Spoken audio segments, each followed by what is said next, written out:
ẹni tí ń dàbí ènìyàn nítorá ẹ̀jẹ̀ bí igi làádá. àyàngbẹ ìbátá iná tún rèé. àwọn àgbà Yorùbá wọn ní ẹ̀dá ò láròpin. bọ́dọ̀ bá tún bù ṣe gàdà bó bá tún bù ṣe gèdè wọn a tún wí pé àròpin tènìyàn. ìlú dúdú ni ọ̀rọ̀ yìí o. bó bá kọjú sẹ́nìkan a sì tún kọ ẹ̀yìn sẹ́lòmíràn tàbí ká pè é ní ìlú bàtà. bó bá kọ ojú òjò sẹ́nìkan lápá ọ̀tún a sì kọ ojú ṣáṣá sẹ́nìkan lápá àlàáfíà. ẹ̀dá ò láròpin bẹ́nìyàn ò sì kú ìṣe òtán. lọ́jọ́ abá kú ìní kọ́ńtà kọ́ńdú kángbá àgbàjá pin. bárayé bá wá ń ròṣẹ́ rọ̀ ọ́ tí wọ́n ń rò ọ́ ròyà ìwọ̀n máa rántí wípé tẹ̀lé ìdálàṣẹ àti wáyé ọjọ́ rébété ń bẹ lọ́wọ́ adániwáyé àti wọ̀ oòrùn gbọ̀ngbọ̀ngbọ̀n ń bẹ lọ́wọ́ Olódùmarè kódà àti mọ́lẹ̀ rokoṣo òṣùpá ń bẹ lọ́wọ́ ọba lèwí lè ṣe adánimágbàgbé àṣekọ́mákù kábíyèsí Olódùmarè kò gbàgbé rẹ̀ bó ni ti rí ọ̀la ò rí bẹ́ẹ̀ o nítorí náà má rora rẹ pin. Ọlọ́run ìgbà ni Ọlọ́run tí a ń sìn.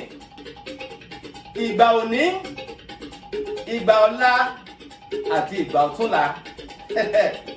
Ẹ̀yà tó ṣe rí bẹ́ẹ̀ èmi àyàngbá ìbàtà náà ni bàtà ńláńlá àbìdí hẹ̀rìmọ̀. ọ̀la tí mò ń sọ ni wípé àwọn ọmọ rẹ ni yóò ṣẹ́gi ọ̀la tí wàá sì jẹ̀gbádùn ọjọ́ alẹ́. tó wá jẹ́ pé ọ̀túnla ní kọ́ a jẹ́ wípé àwọn àrọ́mọdọ́mọ rẹ ni èyí tó túmọ̀ sí wípé àwọn ọmọ rẹ yóò ti tàn kálẹ̀ bí ìràwọ̀ yìí sánmàká lójú ọ̀run. wọ́n wá ṣẹ́gi ọ̀la kalẹ̀ ìwọ fúnra rẹ wá yóò ṣùpá rokoṣo láàrin wọn. wàá wá jẹ̀gbádùn ọjọ́ alẹ́ nínú ìdùnnú láì nífòyà. tó bá ti wá fi ọjọ́ òní ba ọ̀la rẹ jẹ́ ńkọ́ tàbí o ti fi ọjọ́ òní ba ọ̀túnla rẹ jẹ́ orúkọ rere ó mà sàn ju wúrà àti fàdákà lọ. Olódùmarè tún sọ wípé bẹ́kún bá pẹ́ di alẹ́ kan ayọ̀ máa ń bọ̀ láàárọ̀. ní kùtù wáíwáí ayọ̀ rẹ yóò sì dé. ọ̀rẹ́ wa tẹpá mọ́ṣẹ́ ọwọ́ rẹ máa ṣiṣẹ́ takuntakun má ṣolè má ṣọ̀lẹ má robi má gbèrò ìkà máa gbàdúrà láì sinmi.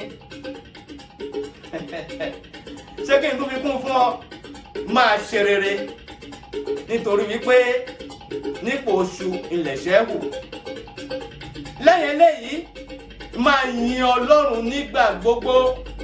mo fi dá ọ lójú wípé láìpẹ́ láì jìnnà rere ọ̀rọ̀ rẹ yóò dayọ̀. èmi àyàngbá yìí náà ni èmi ni ọmọ tí Olódùmarè yọ́nú sí.